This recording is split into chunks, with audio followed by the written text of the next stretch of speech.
Welcome. This is the FPL Zone on the Premier League Preview Show, and the professor is in the building. Hello. Hello. It's another weekend. Yes. We are gradually getting to the end of the season. Yeah, things are wrapping up. Yeah. I can't seem to lift my team from 14th place on. Don't worry. These tips, I've got you. So, when you look at the table, we are getting to the business end of the table. There's a lot happening, but there's some constants that always remain. Yeah. And one of them is pick a player who's playing against Southampton. Pick a player who's playing against. And my player for the week is Michael Olise. Okay. So he got 3 assists in their last game against Leeds. Yeah. Very impressive. And we are seeing a very attacking team from Roy Hodgson. They are really peppering goals. I mean, his first game back, they had 31 shots.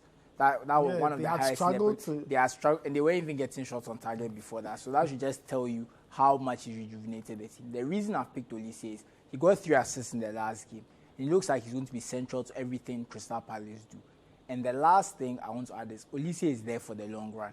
If you look at the Opta rank, Opta have ranked every team in the world, quote unquote.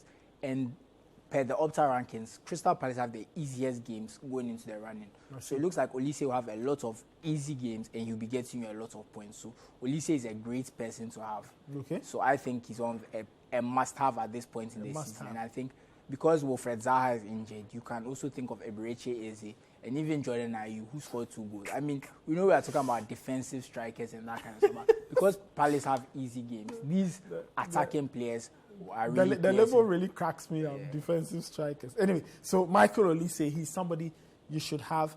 Who else is on our radar? We've got Gabi Martinelli, I believe. Yes, Martinelli. And it's very simple. Arsenal, every game is a must-win. And Martinelli is the man in form. He's going to keep getting the goals. And if not him, there's also Saka, there's also Gabriel Jesus. But I prefer Martinelli because he's in the form of his life. I think since in the last 2-3 months, he scored about 7 goals or 8 goals, something like that. So he's really doing very well. He keeps getting goals, he keeps delivering. So I would think Martinelli is the man for the next few months. Okay, and our final pick? Jack Grealish. Jack Grealish. The 100 million man. I think he's finally living up to his promise. Yes, he's now playing like a £100 million. And I think if you look at it, he's become a nailed-on starter for Pep Guardiola. Because when you see him, he's always making something happen from the left side, either a goal or assist, creating space, winning fouls. So look, Man City have a lot of very good players, but if you look at the cost of some of those players, some of the price points are a bit prohibitive. But in the case of Jack Grealish, for 7 million, you're getting a player an attacking player who's going to spend most of his time in the final third. And as an added note, per Opta's fixture difficulty list, Man City have a slightly easier fixture list than Arsenal. And I believe the only teams they are playing in the top 10 are Brighton, Arsenal, and Brentford. Okay. So aside that, they are playing a lot of teams in the relegation zone or in the bottom half. So you can expect that they will get a lot of minutes. The only worry is that, considering the Champions League, they might rest him for a few games. But then, remember, the Man City players also have a few double game weeks coming up.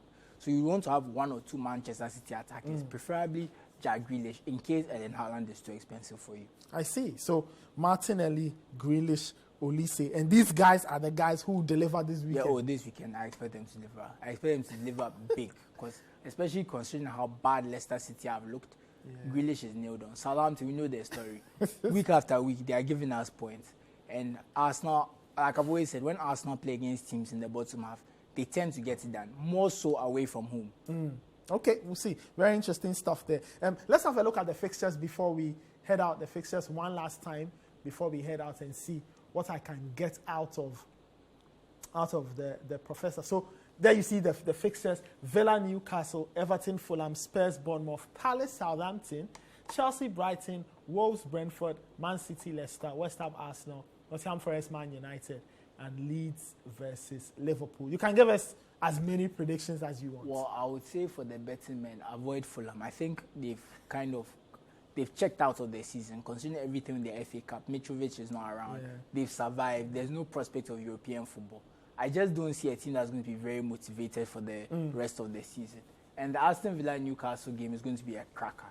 I think Watkins is in very good form. Oh, he is. He was one I was considering mentioning, but Newcastle's defense is very solid, and you never know what's going to happen there, which is why I avoided Oli Watkins for this week, but I'm sure we'll come back to him later because Aston Villa do have a very difficult end to the season, which is something to think about.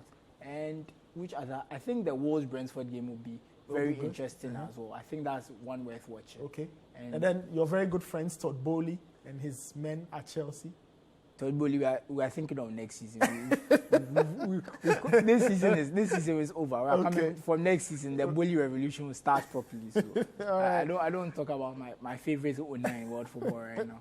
All right. Thank you very much, Professor. That was a professor on the FPL.